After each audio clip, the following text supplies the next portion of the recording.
Hey guys, welcome back to the channel and the core. Yeah, it's it's definitely something.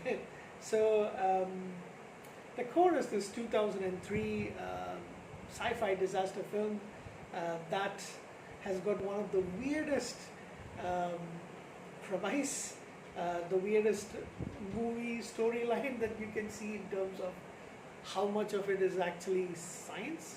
Anyway, yeah, but it is a guilty pleasure. I must tell you that it is a guilty pleasure. I know it's really bad, but I do enjoy it because you've got a really good cast, and I kind of like the movie for what it is. It's a fun romp. Yeah, so like I said, it's from 2003. It is a sci-fi disaster film directed by John Amiel, starring Aaron Eckhart, Hilary Swank, Delroy Lindo, Stanley Tucci, DJ Qualls, Richard Jenkins, Bruce Greenwood, and Alfred Woodward. Now, that's a really, really good cast. In Hilary Swank, Bruce Greenwood, Stanley Tucci, you've got some really fantastic acting chops, and Aaron Eckhart is no slouch in the acting department himself. So yeah, but it's so basically the movie is about this team that is mission is to drill to the center of the Earth and set off a series of nuclear weapons in order to restart the rotation of the Earth's core. So basically, the Earth has stopped rotate. The Earth's molten core has stopped rotating, and that has a undesired effect on the Earth's magnetic field.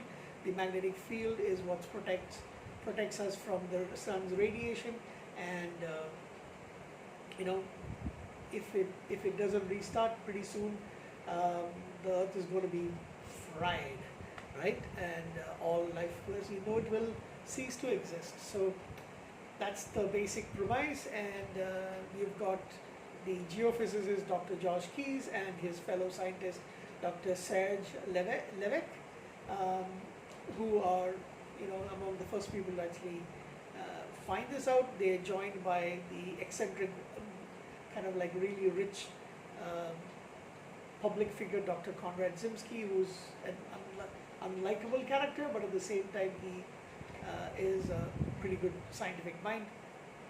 They conclude that the Earth's molten core has stopped rotating, and that is the reason why all the events that's been happening, the birds losing their direction, because they use the magnetic field to actually show them all the directions, and they start hitting into buildings. It's causing chaos all over, and the field is set to collapse in a few months.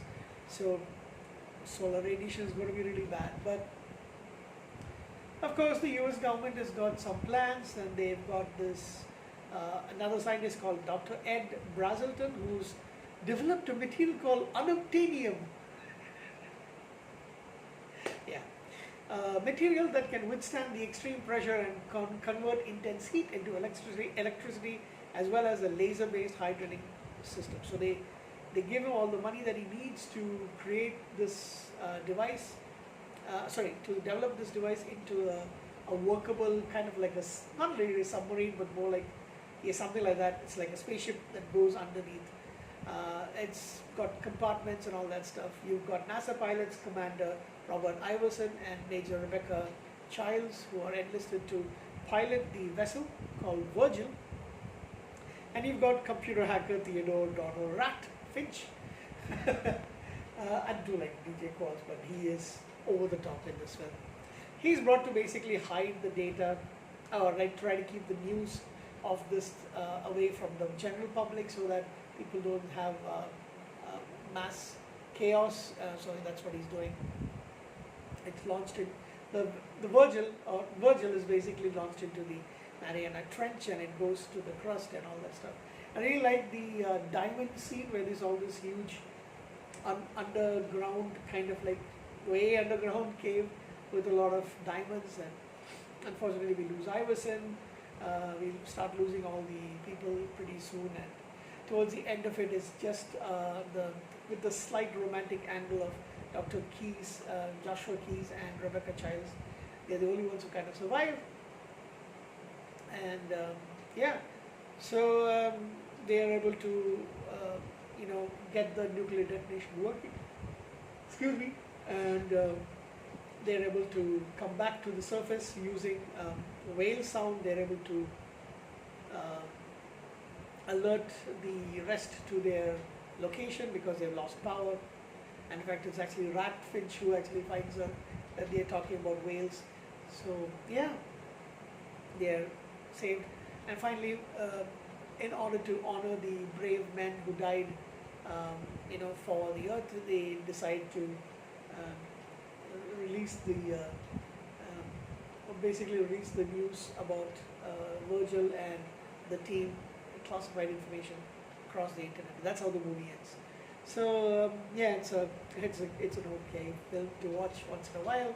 I have watched it at least 5 or 6 times by now, and yeah, it's pretty much fun. It's okay if you kind of switch on. I did forget to mention Tai. I don't know how to pronounce his name. So Taiki Cario, forgive me, Dr. Serge Levesque. He is also. I forgot to mention his name because he's a pretty good character as well. So, yeah, that's basically it for me. I will give this movie a 7 out of 10. It's pretty enjoyable to watch. So that's it. Anyway, it's something which a lot of people like. Yeah, you understand that it's not really science. Anyway, 7 out of 10 for me. Have a good night, guys.